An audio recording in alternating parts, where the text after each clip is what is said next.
hands, and let's go on an adventure together. Welcome to the Palace of Placentia, or Greenwich Palace, as it is more commonly known today.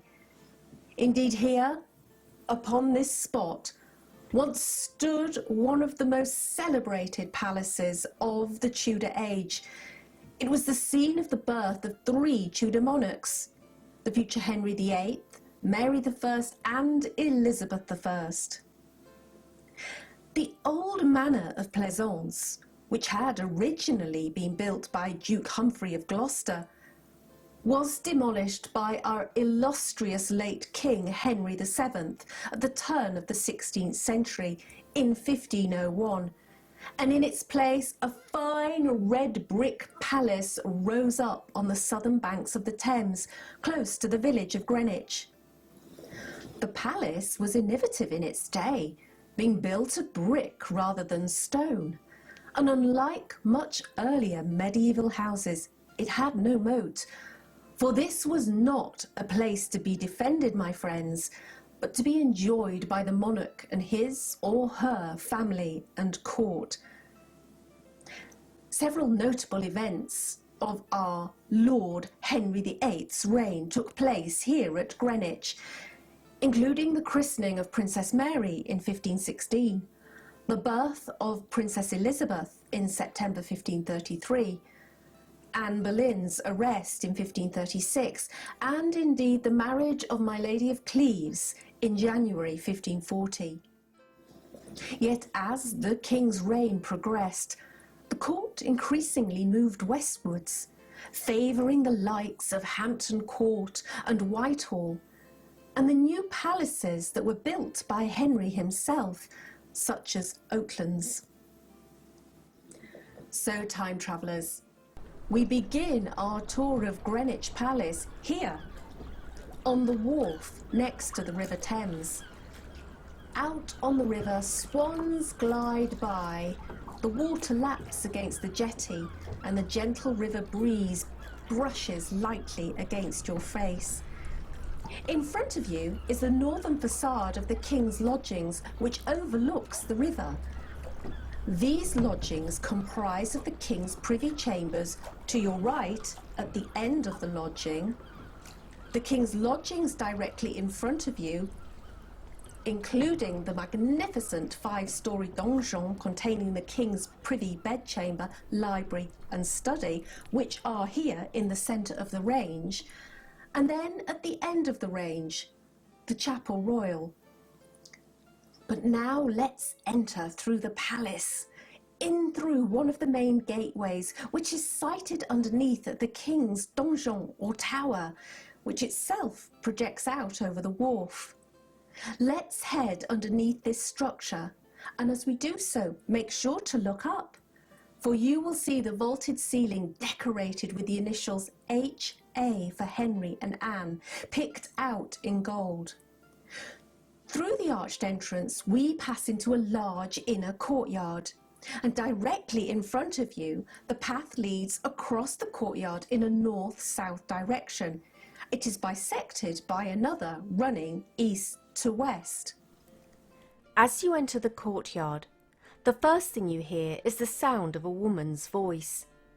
It is coming from an open window that is sited above you, behind your right shoulder. You turn around and see the shadowy figure of a woman framed within one of the mullioned windows of the King's Lodgings. Through one of the window panes, you can see that she holds a small child close to her chest, balanced upon her right hip. The woman is clearly distressed. And you can clearly hear that she is pleading with someone. And when you follow her line of sight, you notice a middle-aged man whose face you know only too well, staring down at her with distaste in his eyes. It is Henry of England, and the woman you now know to be Anne Boleyn, and she is begging the king for his understanding. But Henry's bloated body turns away from the window and walks away out of sight. We do not want to intrude further, and so we walk on, turning only once to glimpse back over our shoulder and to find that she is gone, dissolved in time. At the centre of the courtyard in front of us stands a fountain, and as we walk forward to approach it, you can hear the tinkling of water as it cascades over the fountain's marble tiers. Take a moment to look around you. The 4 principal ranges of the palace surround you. The King's range is behind you. The Queen's directly in front of you. On your right is the first floor of a long gallery that privately connects the privy chambers on the King and Queen's sides. And on your left is the grand entrance to the hall of the palace. And this is where we are heading next. So let's turn left at the fountain and walk forward through into the great hall. We are confronted by a large space, the largest in the palace. It awaits you with its fine vaulted ceiling, its hammer beam roof painted in bright colours, and tapestries hung upon the walls. Walking into the hall, you notice a Louvre sited directly in the roof. This allows the wisps of smoke from the fire, which is glowing in the octagonal grate at the centre of the hall, to be drawn upwards and escape from the room. However, some of the smoke still collects in the rafters, and the pungent smell of wood smoke fills the air. Shafts of morning light stream through the east window and cause the gold and silver thread in the tapestries to shimmer with life. About you, servants come and go with purpose, and 2 gentlemen, dressed in the clothes of the well-to-do merchants, are deep in conversation next to the fire in the centre of the room. But let's turn around, for a flight of stone stairs leading up to the first floor level is just behind us to the left of the doorway through which we entered the hall. So come with me as we head up those stairs to explore the principal apartments at the first floor level. At the top, we find ourselves standing in a lobby. There are elaborate doorways to our left and to our right, styled in the form of Tudor archways. The stonework in the surround of the doors are decorated with the symbols of Tudor monarchy, all carved in stone and gilded. Both entrances are guarded by a pair of burly men of tall stature.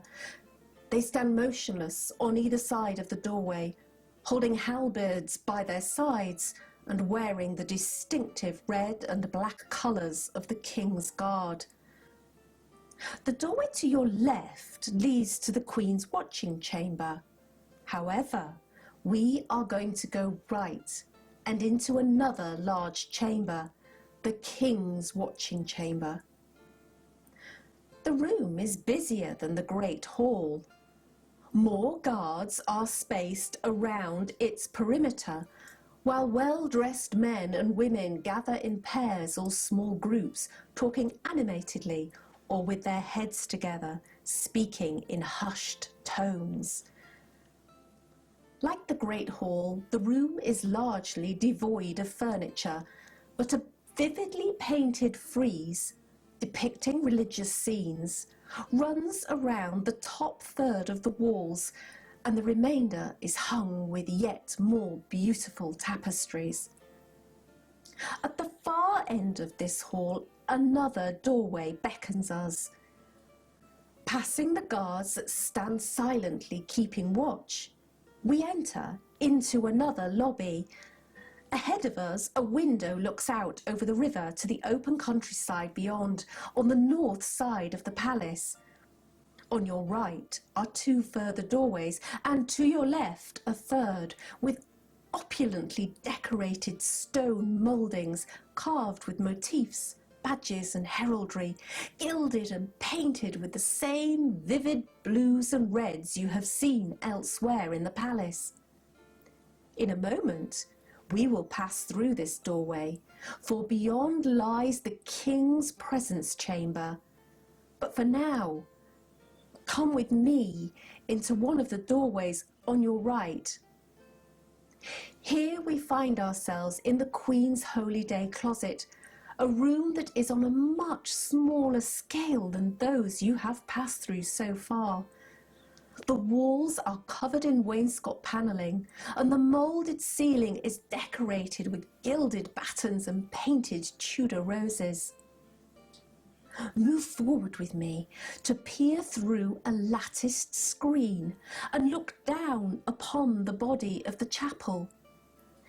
The great east window is decorated with stained glass directly in front of you, and this allows the light to fall into multicoloured pools upon the ground and upon the two figures who kneel side by side in front of the altar, the King Henry VIII, and at his side Anne Boleyn.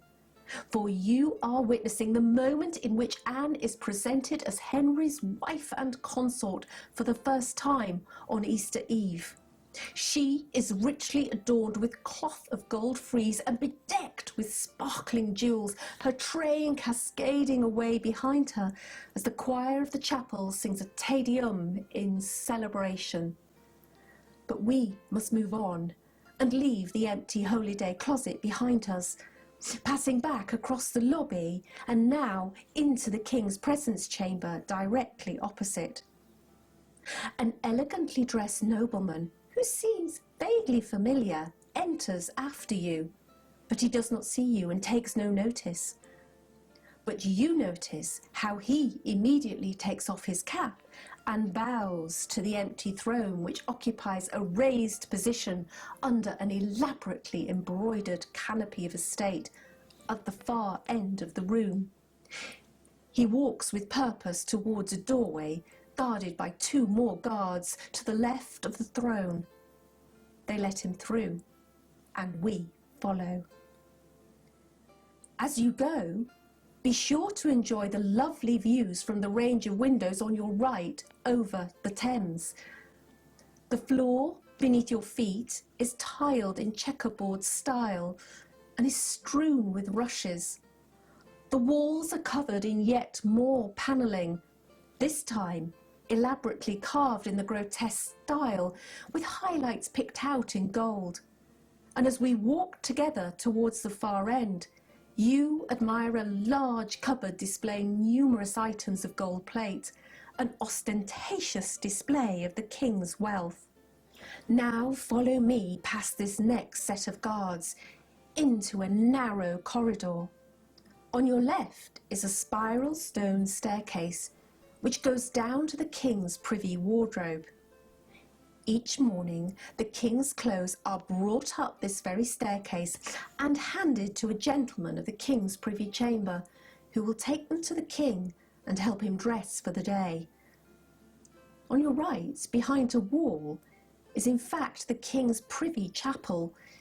Here, Henry hears Mass privately on most days, in a little room which is adjacent to the tiny chapel called the Kneeling Place.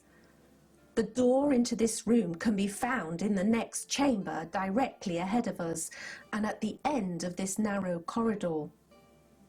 So let's go there now. And as we enter into this next room, note that you are passing into Henry's privy chambers. The first room in this sequence is a privy chamber, slightly smaller than the presence chamber from which you have just come. Here the King dines in private, meets with honoured guests for private audiences, or entertains himself with close friends and family away from the wider court. On your left is an oriel window that juts out into the inner courtyard below, where we started our journey. Look around. This room again is panelled in oak. A large fireplace with an elaborate surround has been swept clean from the night before, but a scent of beeswax fills the air from the candles that have been burning into the night.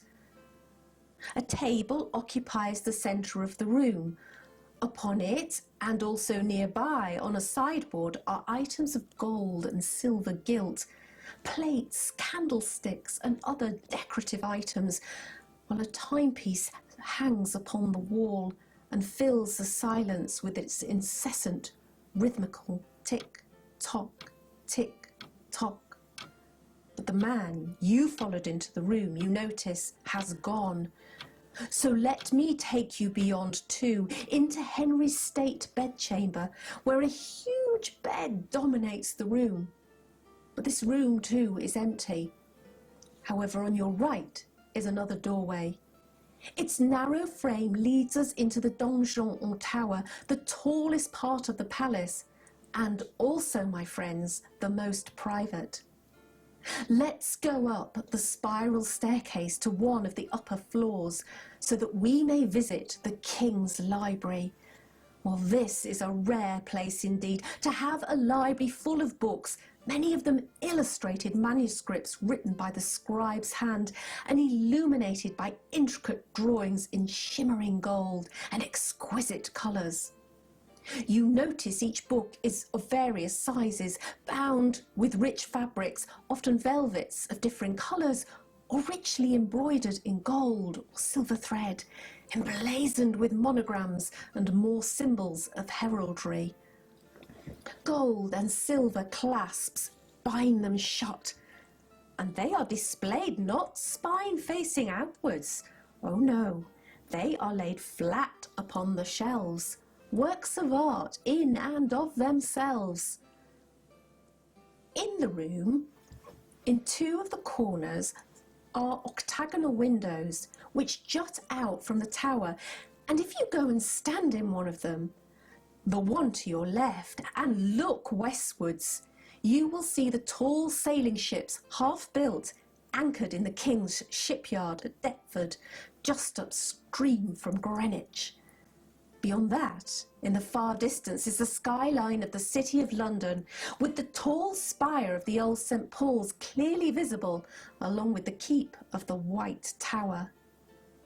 But it is the man at the desk who mesmerises you, for he is opulently dressed in a simar of cloth of gold, lined with very beautiful lynx fur, and round his neck hangs a very valuable jewelled collar, while upon his head he wears a black velvet cap with a brim, adorned by a jewelled ornament. This is a much younger Henry VIII than the man you witnessed earlier. He is hunched over a large book and is studying it intently, entirely oblivious to your presence. But every now and then he dips the nib of his quill into the ink pot close by and draws a tiny hand with a pointing finger to indicate a tract of particular relevance. The book is the Bible and the chapter Leviticus. Now, come with me back to the King's bedchamber, for here let's press onwards as we must through some of the most secret rooms of the palace. On this floor, adjacent to the King's bedchamber, is His Grace's raying chamber, where the King is dressed each day by a select handful of nobles who serve the King as gentlemen of the King's bedchamber. It is a privileged position indeed to be allowed to be in such close proximity to the King and to even touch the King's anointed person. But from here we must press on yet and leave the King's privy lodging range and enter the privy gallery. Running along the west range of the palace, this gallery is only accessible to the King and Queen, providing a private passageway to connect the King and the Queen's bedchambers. Thus the King may pass unnoticed when he wishes to sleep with his wife. But like all Tudor long galleries, it stretches over a considerable distance, in this case around 200 feet. On one side, a range of mullioned windows faces onto the inner courtyard, while the other is panelled and hung with paintings of English kings, queens, foreign monarchs and cityscapes from other great European cities. Many of them, you notice, are concealed behind miniature curtains to protect them from the light when the gallery is not in use. Come with me. We will walk along its length. You notice how the room is warm and drenched in sunlight streaming in from the southeast. The floor beneath your feet is covered too in rush matting, the ceiling above your head stuccoed, gilded and painted along its entire length. And at the far end of the gallery, we will turn left into the Queen's privy lodgings. You are now in the range that runs along the south side of the inner courtyard. But you are standing peculiarly in a darkened room, despite the bright sunny day outside. All the curtains are closed, heavy arras hang upon the walls, and inexplicably, despite the warmth of the day, a fire burns in the grate. Candles flicker around the room, catching the sheen of the gold plate placed upon a nearby sideboard, and the golden thread woven into the tapestries that cover the walls. Only one small window is propped open, the curtain pulled back by the smallest margin, leaving just a chink of light to fall as a shaft upon the floor. The heavily pregnant woman, the same one you witnessed pleading with the king earlier, sits staring into the flames. She rests her hand upon her swollen belly, stroking her unborn child as she listens to another lady sitting opposite on a low stool, reading from a book. You have chanced upon the Queen in Purdah, isolated only with her ladies as she anxiously awaits the delivery of a hoped-for son and heir. Here in her privy chamber, behind closed doors, Anne Boleyn will spend weeks shut away from the court as protocol dictates. And as you go to leave the chamber, you even notice that the keyholes have been blocked up to prevent the baby's soul from being stolen by the devil. Outside the privy chamber, we can breathe a sigh of relief, for we are standing in a bright space once more.